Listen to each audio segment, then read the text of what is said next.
Hi, my name is Nina. Welcome back to the Unraveled.Podcast.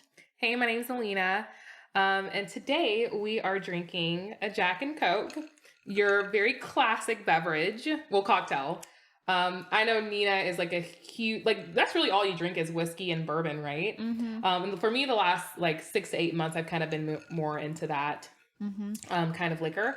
So The game changer the classic was one. learning how to drink it. The first time I I ever know had you told it, me that. and if you just drink it, it's strong, it burns. But then when you learn how to drink it, it's a game changer. But that's not I'm gonna let you teach me something because I am not drinking it over ice. I've got to have something in there. So kudos to you for being able to do that, and I'm gonna let you teach me how to do that the proper way. But that's not what I'm very impressed. here to talk about, though. Although I know, whiskey helps. But for anyway. sure. So I kind of wanted to talk about like friendships and relationships and stuff like that. Something a little, off topic, not like 100% centered in real estate. I think friendships and relationships play a huge role in development, growth, personal life, your career, and kind of all of those things. I know for me, they have.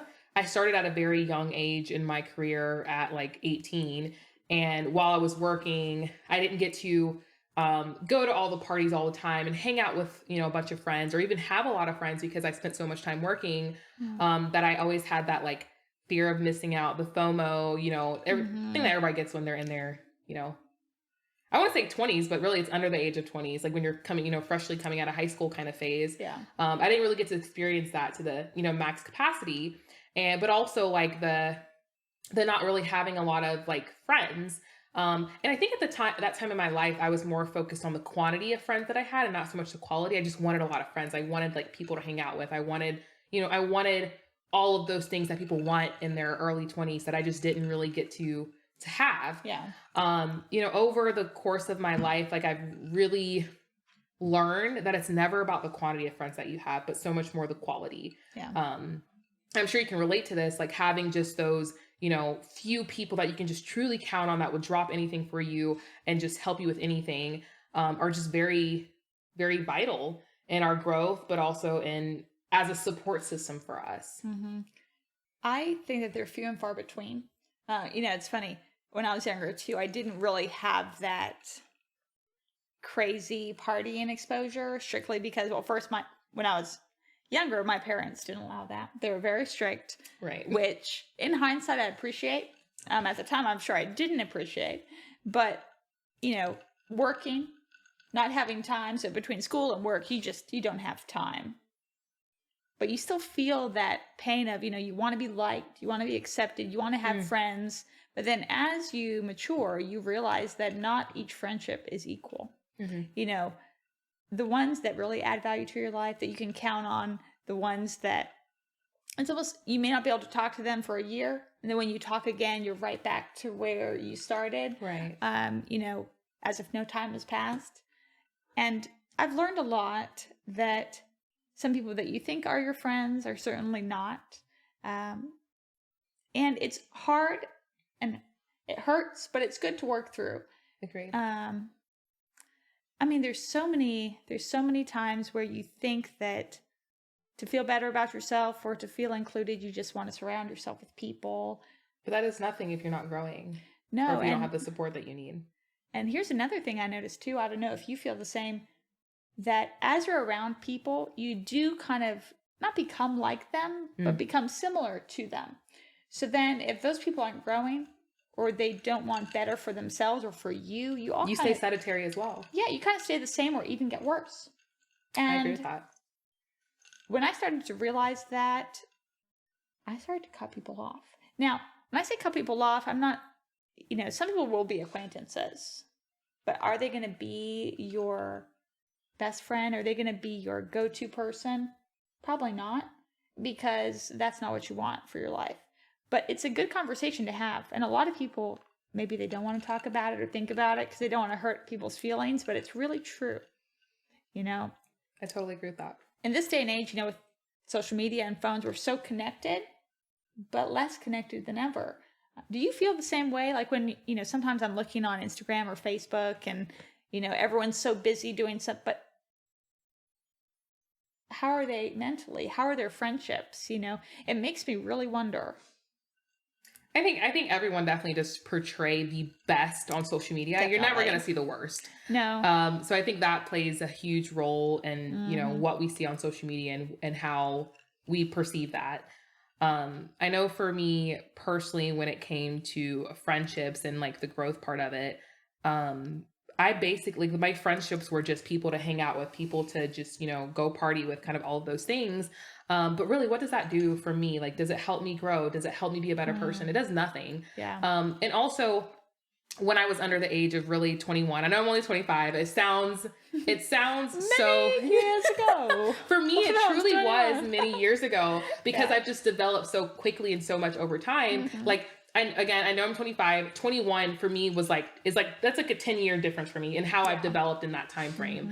And just understanding, like, being able to be confrontational and have conversations about what bothers me and what I don't like in this friendship and what I think our friendship could improve on. And just all of those things are very important in any relationship you have, whether that's with a partner or a friendship.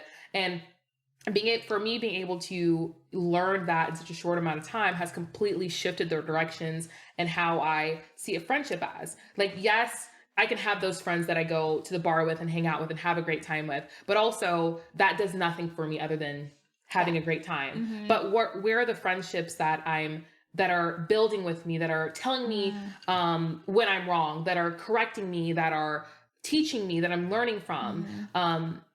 I know for me, it's very important to grow, rather that's, personally in my career, just whatever. And I also need that person in my life who's going to tell me when I'm wrong. Yeah. There's There's going to be times where I make the wrong decision or I don't handle a situation properly. And I do that all the freaking time. But I always have to have that balance of, hey, Felicia, Felicia's my best friend. I have to call her and be like, hey, like, tell me, this is what happened. Tell me if I'm wrong. Should I have handled it better? Like, what should I have done? And she's like, Alina, you were wrong for that. Like, you should not have said it that way. You could have handled it better.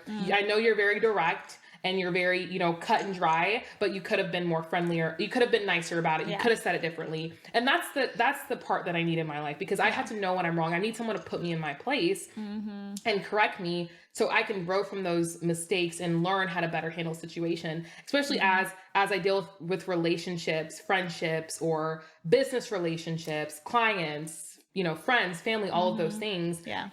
You've got to have someone in your life to tell you and correct you when you're wrong. You'll never grow if you don't. No. And I've had friends before in the past that tell me what I want to hear, and that's great and all, but how does that help me grow if you just tell me what I want to hear? That is nothing for me. And you talked about how from 21 to 25, it felt like 10 years of growth. And it's interesting because I sometimes feel that way too. I joke, inside I'm 50 or I'm 100 years old, but it's probably because you intentionally made the decisions to surround yourself with certain people that helped facilitate that growth. Correct. Because otherwise you probably would not have grown as much. Yeah.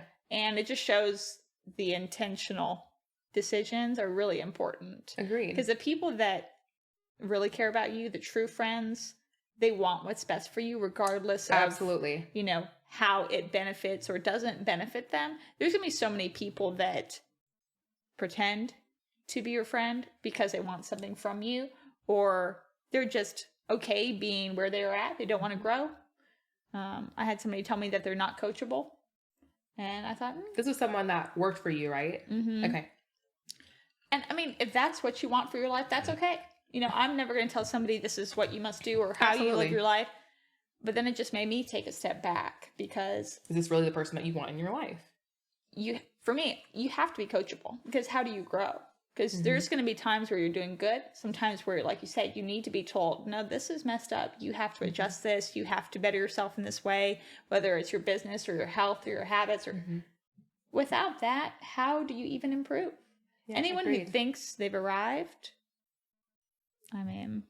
Agreed. And there's always going to be there always should be a space for growth, and you should want to be able to grow. And I even tell my team and the people that work with me that, like, if I'm out of line, tell me I'm out of line. I might disagree with you, but like, tell me I'm out of line. Feel free to openly tell me where I could have done this differently, or if you like state whatever you think, and I'm more than happy to accept that and listen to you and talk through it. because I never want you to feel like you're not being heard. Or two, that I didn't properly handle the situation. Again, you may disagree with it, but again, I want to make sure that we both assess the situation, we both talked about it, and we find that happy medium that is understood by both parties. Yeah. And it's interesting when we talk about friendships and relationships, there's people that I feel like they come into your life. Sometimes it's just for a season, or sometimes they're there, but they're not necessarily a close friend, but they played such a they played such a vital role in your personal life or your business life that it changed forever. And you may not be besties with them, but you will forever be grateful for them and forever have that connection. What it taught you. Do you, looking back, do you have people that I guess were that for you? So you're not, close friends with them, but they were a game changer in your life. Absolutely. And whether it's a friendship or like a legitimate relationship, I've had both of those experiences where I'm like, damn, like I wish I never went through that again. But then I had to take a step back, and my friends have told me, Alina, like they have played that you might have not wanted to have gone through that, but it's been a huge catalyst in your growth. And so allow that growth to happen. Rather, you just got to you got to shift your perspective and see it from a different way and how it allowed you to grow. Like my first real relationship, it was abusive, guy was narcissistic, all of these things. But however, like it didn't go very well, but I learned a lot from that. I learned narcissism. I learned, how to stand up for myself. I learned how to be more vocal. I learned all of those things in that relationship, which has, again, helped me in my career, helped me in my personal life with my family, my friendships, all of those things. But more so has allowed me to stand up for myself, my beliefs, and, regardless of what anyone thinks. Yeah. Yeah, that's so important. I'm thinking back on things that you go through that are hard, but that you can use them to move forward, but it's a choice, isn't it? Because it's easy to go through something, whether it's a personal relationship, a family member, a friendship, a business, where it's just devastating, the most horrible culmination of all things that you really don't want to happen. But then in hindsight, would you be the person you are today if you didn't go through those things? No. And I'm actually sitting here laughing because I have a funny story, and my brother might kill me for saying this because I'm also thinking of friendships, but I'm also thinking of boundaries that you have to set in friendships and relationships. Yeah. My brother lives like literally across the street. Like he lives right up the street. Mm-hmm. And mind you, I live alone. I'm sorry. I'm laughing because I wasn't laughing then, but because it pissed me off, but I'm laughing now because he's going to be funny. Watching this like... He's probably gonna hate me for saying this, but whatever. He'll pop in, and I don't even know he's coming.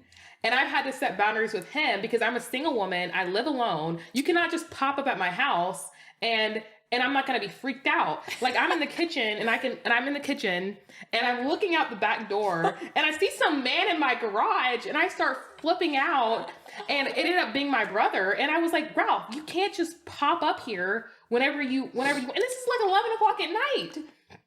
So I'm like, you can't just pop in here whenever you want to. I don't mind you coming by to pick up things, do whatever. I could care less. Mm-hmm. But you have to give me some kind of notice before you just show up. So that was me having to set a boundary with him and tell him like, I don't mind you coming by. Come get what you need. Take your ice bath. I don't really care. Mm-hmm. But again, like give me some kind of notice that you're coming by. Man, that's so true. So family boundaries, they're the hardest to set. Yes. So, I'm one of 13. And so you really can't choose your family. Oh my gosh. Right. I'm very close to some of my siblings and not as close with some of them, but the boundaries you have to set are so important because, there's that familiarity with a sibling that it's so easy. Boundary? Who is she? We don't know. especially because with family, it's even harder to set because you've grown up with them. They've been there since day one. And the minute you start shifting your mindset or how you want to do things, then it's like, why are you doing it this way? I'm not used to this. I don't want to follow this. And it's not because they don't truly want to. They're just not used to the shift and the change of things. Like even with my younger sister, like sometimes I have a hard time, abiding by the boundaries that she's trying to set because I'm not used to her trying to set them. So I get it. It makes sense. But they are the hardest boundaries with people to set is with family. But the cool thing is that if you are able to have conversations and move forward together, you're going to see all of you grow. Right. You're going to see progress and growth, although it's going to be different for each person. with my siblings, I've been able to see growth and change and improvement with different ones. And it's so cool to see because, you're going through different things and growing and trying to make your life better. And then you see it happen in their life and it brings you joy. Right. Now, granted, none of my siblings. But that's a true friend, to find joy in the growth that you see in your people. Like, that's huge. Someone who doesn't see that joy and they don't support you. They're not there for you. They don't care. They honestly probably want to see you fail. So I think that's a huge mindset difference in a real friendship that you just mentioned. There's one thing that the wonderful woman who helped me when I first started in real estate, she told me something one time and it has stuck with me ever since. She said, part of you wants these people like you. It's only human to want to feel loved and accepted and appreciated. But you also have to be okay with the fact that there's going to be people that don't like you. There's going to be people that don't think about you, don't care about you. And then there's going to be people that hate you. Mm-hmm. And you have to just move forward with your life regardless. Make the best decision for you, for your family, for your close friends, and just ignore the noise. There's one thing that I remember the wonderful lady who helped me when I was first starting real estate. She told me that there's going to be some people that don't like you, that hate you. There's going to be some people that do like you and love you and will be there for you whenever. And there's going to be some people that they just frankly don't care. They don't think about you. And so you have to move forward in your life for what's best for you, your family, your friendships, regardless. And the human nature is you want to be liked and popular and accepted, but that's just not possible. I mean, you can't appeal to everyone at the same time. And when she told me that, I thought, that's true. And so there's going to be some people that are my people, my friends and my clients. And there's some people that will never connect, and that's okay. And understanding that, I think, is a part of growth and maturity. What do you think about that idea of, just kind of knowing there's people that will never be a part of your life or never maybe get that close and just being okay? Over time, I've had to learn that you can't allow yourself to, what's what I'm looking for? Not stop, but just like be stagnant. Yeah, because of what everyone else thinks. I'm at the phase in my life where I really just don't care. Yeah. I'm doing what's good for me, good for my group of people.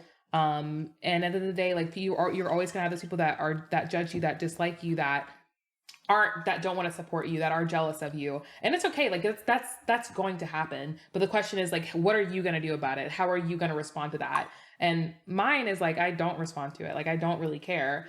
I've had to make really hard decisions in my life that I've had people not support.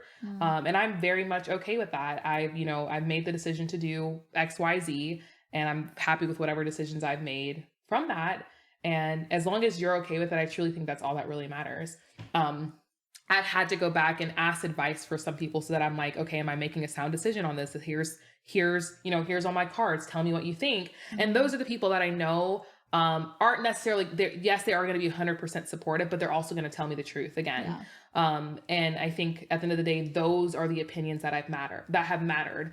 Again, I've had to make hard decisions in my career and my personal life, just in general, where I've had people try to give me business advice who don't own a business. Yeah. So again, like, why would I listen to you? You don't own a business. You can't tell me that I didn't handle this business situation very well. You don't even own a business. Mm-hmm. So again, who am I going to truly take advice from? Yeah.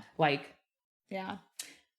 And you have to think too about the people that have been there for you through thick and thin, exactly. Not just when times are good, but also when times are more difficult. Correct. And, moving forward and changing and growing, we're going to be different people this year than maybe we were 5 years ago. Absolutely. But that's the point of growth. Exactly. And 5 years in the future, we're going to be different. And that's why just keeping that circle small, keeping those people, they want what's best for you. You want what's best for them. Right. It's kind of opposite of what society dictates, I guess, that, with influencers and celebrities, popularity is huge, but you got to kind of just come down to the basics and understand that less is more sometimes. And who's truly there for you. Mm-hmm. Yeah. I think that wraps up this episode. Thank you for joining us. We will be back next Wednesday. You can find us wherever you listen to podcasts and on social media.